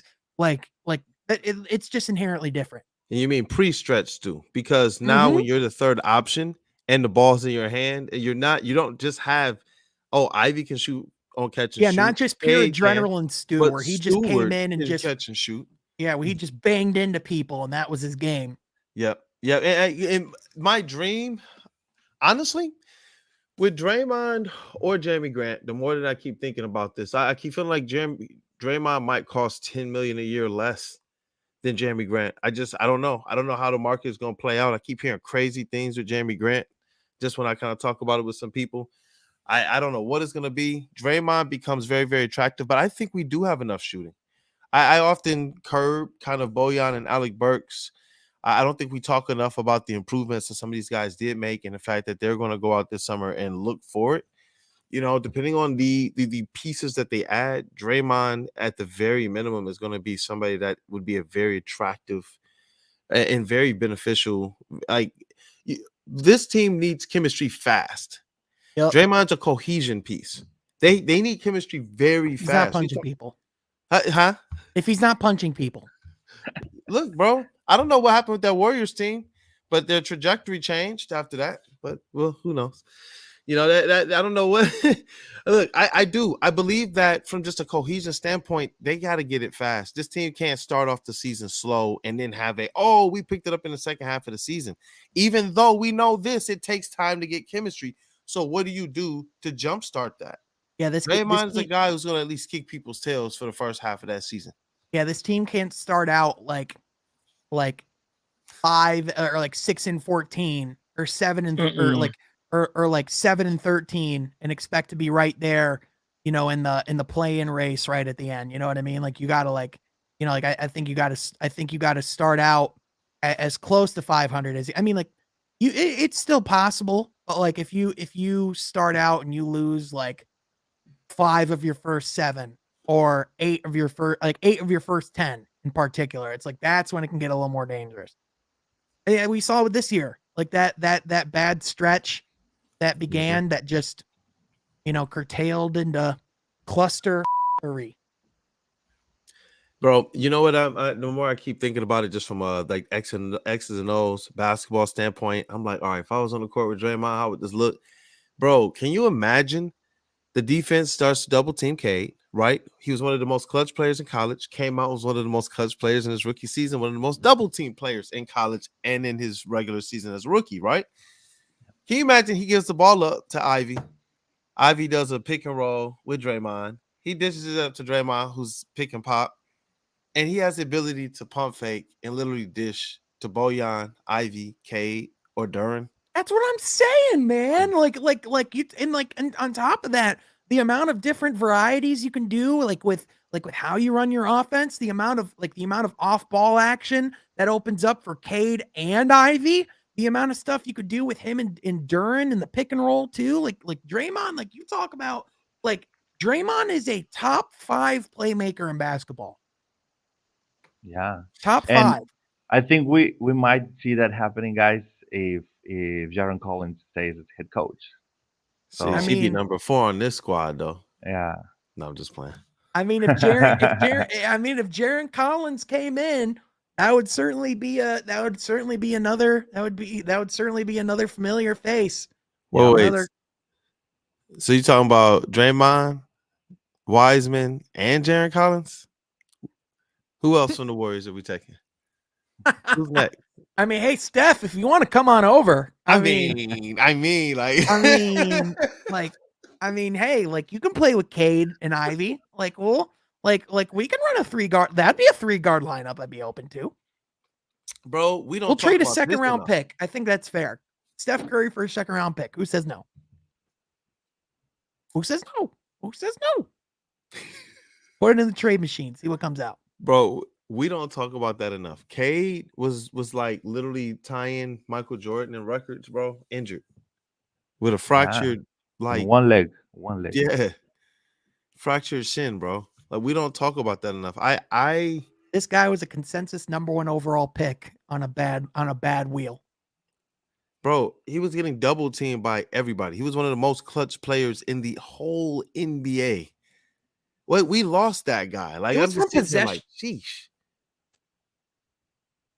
What'd you say, brother? It was from possession 1. Like it was literally like I was there like his first night. Like I just remember the very first time he touched the ball, it was freaking like Franz Wagner and Greg Anthony like on like a double team on him, and I was like, man, not Greg Anthony, Cole Anthony, his son. Just Greg Anthony was out there and like in a suit and it's like just bald ass, just like nothing personal, Cade. Like I'm losing my mind over it was here. Like, see, it bothered you. And it was like, should I correct myself? I gotta correct myself. It's like how I had to put the hat on earlier. It's like I just got it. This has got to be corrected. Like, look at this forehead, man. Like you could this is parking for half the LCA. Look, bro, I'm Eldon Campbell without my hat. I'm Uncle Eldon, all right? On the court, though, look, I hit y'all with that Kobe, though.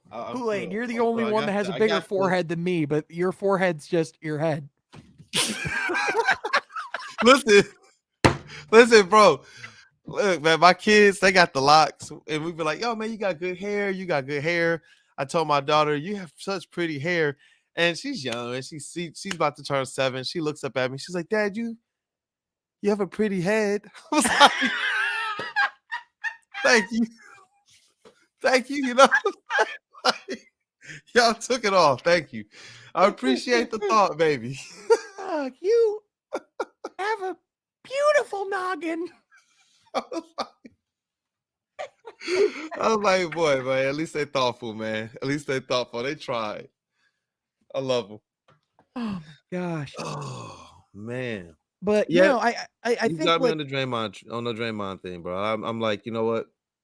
The more you think about it, like that, like again, like I think people just when they think Draymond, I think they just see the 4th guy in the Kevin Durant, Steph Curry, Klay Thompson, Draymond Green lineup. The guy who just had to get rebounds and play defense, and they just go, "Oh, well, he's not like an all-star in that light." But in reality, it's like that's a guy that it's more than the stat sheet that he's bringing value to your roster. Like again, like in my opinion, if you were to go after, if they were going to bring in like an influential vet to help shape this locker room next season, like obviously Jerami Grant is a great guy to bring in, but I don't think he's that same type of veteran voice. I think he's a lead by example type of guy. You know, like he's a guy that does work with his foundation, that's looking to Jeremy's a very quiet, calm demeanor guy. Dylan Brooks and Draymond are cut from a little bit of a different cloth. And I think it's a little disrespectful that they're being put in the same camp. But, again, if you're going to go for that ilk of player, go get the 4-time defensive player of the year. Yeah, and look, bro, Dylan Brooks and Draymond are not the same player. I can't stress that enough. There's a difference between a bark and a bite and just a bark. There's a huge, huge, huge difference. And what that bark even sounds like. None of us even really took the Brooks bark serious. We just was kind of like, hey, just keep dancing for us. Like, hey, just keep doing this, keep doing that. All right, your defense is okay. John Morant, these are the things that we were actually looking at. Draymond is a champion. Draymond is an all-star. Draymond is all defense. Draymond is a lot different. Now, if people want to talk about Draymond also is about that smoke. Yeah, fully. It can back it up. He will swing. Completely, man. Completely. Like, I could never see Draymond being the type of guy that's just like, I'm out and just stop talking midway through a series. I don't know. I don't know, man. That's just me. And it's like, you got to think about it. I'm somebody who's hoping the Pistons go and throw the whole entire bag at Jerami Grant. But there's no way I'm going to let anybody like conflate like Dylan Brooks and Draymond Green. Like, I've heard people try to say that. It's not. There's a huge difference. I'm not like Rod and I talked about it on the show. And we tried to be professionals about it because we knew that he was going to be on a radar. So we're like, look, we have to discuss professionally. What is what is this going to look like? And we still laugh through it all. Rod was like, look, bro, I only want to give him 6, but realistically, I could see there being a world where there's 8 to 10 million.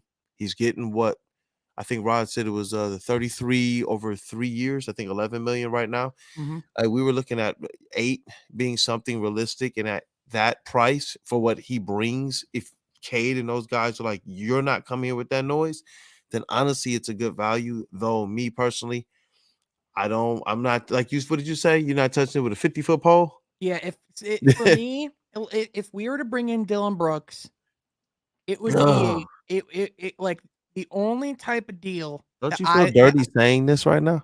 Well, okay, but let's personal feelings aside, looking at the stuff that he can bring and the because he is like when you look at him as a player, he is a defensive stopper. He is a guy who, even though towards the end, perhaps started for the worse, he did help build the beginnings of a winning culture in Memphis. Mm-hmm. If we were to bring him in for something around a 2-year, $12 million deal with a team option on the second year, that would be something I would maybe consider. But I think, it's again, like, how much of a commitment would you want to make realistically on Dylan Brooks? Like, again, if you could do like if you were to bring him in for like a long term, I'd do like a 3-year 12 or 3. Like, I know we just said 2-year 12 with like I would not want to pay him more than $6 million a year. I think I wouldn't either. 8 would be generous. Yeah, that's a fact of what he was saying. He was like, look, 8, the market is saying 10. I would sit in the room. I would tell him 8 on the phone, and then I would get in the room and talk him down to 6, is what Rod said. Because, at a certain point in time, basketball is business. If I was negotiating, I'd start at 3. See if I could get it that low. I'm only laughing, not because it's like, oh, man, that's funny. Like, that's a joke.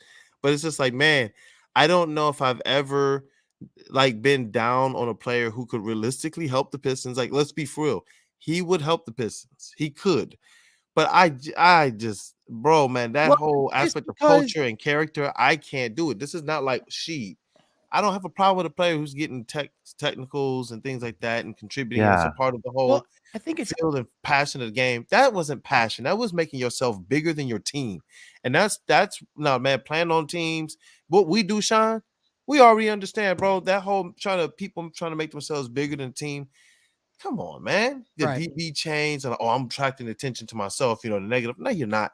You're trying to get your bag up. You're worried about your free agency. Let your team be excited to bring you back.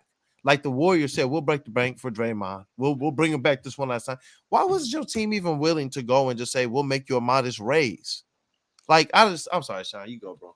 No, you're good. I just can't believe the 76ers are genuinely about to blow this game on their home court. It's Oh, Philly. you know that's what I'm watching Yeah, too, Sean. I was You about know to where say I'm that. at. like they just allowed Boston to go on an 11-1 run to go down the final stretch. Philly has the opportunity to clinch the Eastern Conference Finals on their home court. And in the modern NBA, where we score 110 plus all the time, they can't even get to 90. The 11 run was only one person too, by the way. Like, if this isn't like the quintessential Nah. Philadelphia 76ers, like you did the hard part. You stopped them in on their home court. You are in Philly, one of the best home court advantages, as much as I hate to admit it, in the entire world of sports. And you can't close that out. If you can't close it out now, when are you going to Yeah, close it out? Here's Philadelphia a looking thought. like the Clippers, man. They're always doing that. All right. I have one more crazy question to throw out there before we close this pod. Are you ready? What up, 2 words. Doc Rivers. For what? I'm just saying. The Pistons said that we know that they would reportedly hold out and wait to see what happens with the landscape of the playoffs. If Doc Rivers was on the market, would you want the Pistons to consider? Sean, what did you do to our chat? Oh, Doc Rivers makes. Oh, that no. Everybody. Oh no. Guys, this is one of Honestly, the answer's up. he was listed as one of the best 15 coaches in basketball history, like voted by peers. Like this is he is a good coach. I mean, I'm not going to say I entirely disagree with that, but let Jalen speak. Go ahead. He's Jalen. about You to gotta be blow fair. Yeah. a win, man. About to blow it I'm up, a man. Sixers. Come I'm on, a don't go Sixers there. fan. His son hates him. Sixers fan, I get disappointed. I was a Clippers Live City fan, disappointed. Doc Rivers. For what? Yeah. That's your No. moment, bro. That's your moment, dog. You gotta clip that. Doc Rivers. For what? For what? I cannot. He's a great coach when he wants to be, but man, when it matters, he just goes. Everything that he knows disappears. I just watched Jason Tatum score 12 straight points on your home floor. Gosh, they just gave up a really bad rebound to let Boston essentially seal it. Yeah, down I don't too, I don't want. Oh my God, Tatum just scored 15 he just straight. hit another 3 too. Now it's You see what I mean here? Even his Jason son. Tatum was. Man, look, if Doc Rivers is mentioned with the same if Detroit and Piston, I will never hop back on here again. Guys, Jason Tatum has 19 points In the fourth. in the game. 16 of them are in the fourth. See? He was doing jack diddly before this quarter. And then just completely. Oh my gosh. Don't you ever mention Doc Rivers, please. No. I'm clipping that. Doesn't he bring discipline, development, and defense? Nah, he is not the doctor for us. No, he's not. He has not healed a single team. Said, give me Dr. Dre. He has not healed a single team in 15 years. Wait, do you think because his Give me first Dr. name Phil. is Doc, that means he has a PhD? Man, I guess not. Apparently, man, please, Man, give me Dr. House, man. Dr. Phil, Dr. Dre, anybody. Wait, hold on. If anyone can tell me Doc Rivers' actual first name without Googling it, I'll give you $5. I'm not letting don't look at the comments because you know they're going to Google it right away. without looking at the comments, what is Doc Rivers' first name? Kool-Aid, you get one guess. I have no good guesses, so I'm just gonna say Schmitty. Schmitty. Schmitty Rivers. Schmitty was the best one. Oh, all right. Jalen? Sabotage. That's his middle name. What's his first name? Actual guess. What do you think is his first name? Bro. Actual guess. Give me a name. Just piss me off with this game, man. You got a guess? He's really mad, dog. Yeah, You got a guess?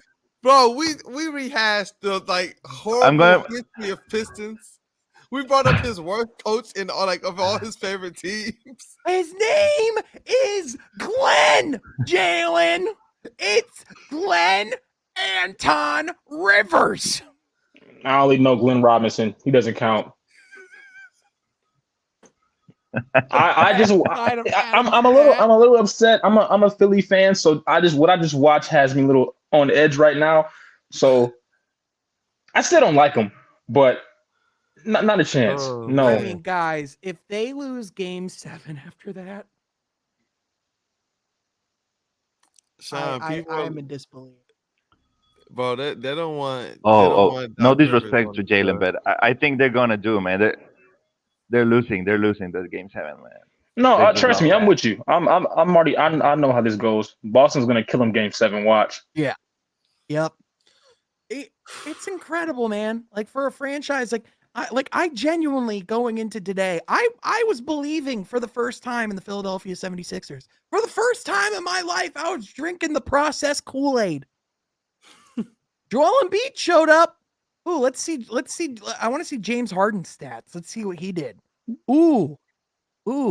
James Harden, 4 of 16 from the field. 0 of 6 from 3. Man, this stream is a classic one. James Harden being James Harden, man. James Harden being James Harden. This one's up there. I just remember Kool-Aid. Do you remember the stream last year where for whatever reason we just got to yelling for just over an hour? Do you remember that? It was like I don't know what King and I were on about it that day, but it was like all of us. We were just screaming. I do. This was another good one too. You're right. We're putting this in the Mount Rushmore of table talks. This one has some funny moments, some really like authentically funny moments, man. Like Jalen was really, really petrified at the thought of Doc Rivers. Enoch talking about Grant Hill. It was on point. Yeah, Enoch, man, talking about Grant Hill, Sean, with the wonderful questions. It's a gift that Sean has, man. But that was just awesome to be able to have Lexi back on tonight. Sean, as always, man, to be able to host this with you. It's fun. It's a fun time. Something I look forward to every single week. It's like my weeks. They revolve around certain things, and the table talk is one of them. Definitely. Yes, sir. Yes, sir. It's a staple. Miss Steve and Carl tonight, but yeah. Yeah. And hey, man, Pistons Mexico, dude. Thank you so much for hopping on and being a part of the stream and supporting. And seriously, man, this was a lot of fun meeting you and joking around with you, hearing your perspective. Dude, this is a blast. Thanks for hopping on. Seriously. Thank you, brother. Nah, nice man. Again, you, man. Thank you. Thank you, Brandon, because we go a long way back. I remember that Michigan Sports Entertainment. And I know, man, and I enjoyed that time, and I enjoyed this show too, man. So thank you for having me. Yeah, thank you for what you do in the community, brother. Thank you. Continue to be somebody that's putting on. He represents so well. I love when you send the tweets like, yo, vote for the account, because you're always representing. So thanks for what you do. You're always supporting as well. Like even before the whole Woodward Sports of things, you were always somebody that was just supporting. And I've always appreciated it. I've always appreciated people like that just in general. Even Sean, Jalen and these guys, it's been people who have traditionally and generally supported other people as well. And that's what I love about this group here. It's not just about the basketball. It's not just about being well studied. It's not about if we could play or if we could this, if we can that. It's really about the type of people we try to be, the character of it all, and that's what I love.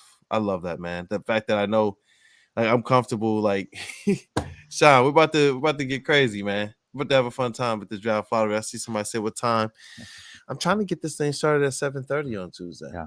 But we got The a little bit of lottery a itself pregame. will be at 8:30. So no, that will definitely be live before then. I would say it is safe to assume we'll be live by 8 o'clock that day. So just be tuning in on Woodward Sports, but also be sure you're following all of us on social media so you know the latest information and the updates regarding the lottery show. You can follow myself at Sean Half Court. You can follow my boy Kool-Aid at Detroit Kool-Aid. You can follow Jalen at Jalen HTV for more Doc Rivers memoirs and love Oh, stories. Jesus. And you can also follow our man at Pistons Mexico. Kool-Aid, any last words before I start to wrap this shindig up? Hey, look, on the day of the draft lottery, we're also going to do some check-ins on some of our other channels as well. And so we're going to go pregame on From Half Court. You know, Sean and I were talking about trying to get that type of stuff set up. And then after the Woodward Sports NBA Draft Lottery show, we're going to go live on Woodward Pistons channel as well. So definitely you guys going to be hopping over. Party. The after party, man. Hop on over. And honestly, we might not even do it from Studio B. Might take everybody out and go do something else. And y'all can just kind of be a part of that if you want. Look, we're trying to figure out what we're going to do because the Draft Lottery show is going to be at Studio A. The draft show is where we're looking at potentially doing it on location. I want to do it at the Midway, but we'll see. Because it's open again. The Midway in downtown Detroit is an awesome place. And if it's good weather, that's an awesome place to be, especially when they have the big theater and everything going. But what we're trying to plan on having for the draft lottery is a draft lottery for our followers as well.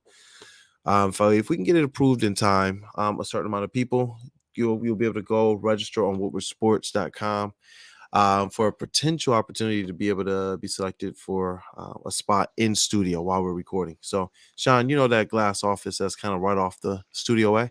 Mm-hmm. Yeah, an ability for the fans, for followers, for people to be able to come and partake in it live, be in that room while we do our whole broadcast. So we're trying to see exactly how many people we can get in there and whatnot. And hopefully when that's done, we can get this process started pretty quickly before the weekend. So, yeah, I think other than that, man, that's about it. I know we got some new shows that we're going to launch on the other end of that, but that's about it. Yeah. Be on the lookout for the content. Thank you all so much for tuning in. Thank you for being the fifth seat at the table. And we will catch you guys next time at Woodward Pistons Table Talking on Tuesday for the Pistons Draft Lottery Special. Be sure you're subscribed. That's right. Hey, you got any sound effects for me? I mean, you always do this to me at the end. I mean, I need it. I need it, brother. I mean, I can try to do The something. people need it. Hit the end button, baby.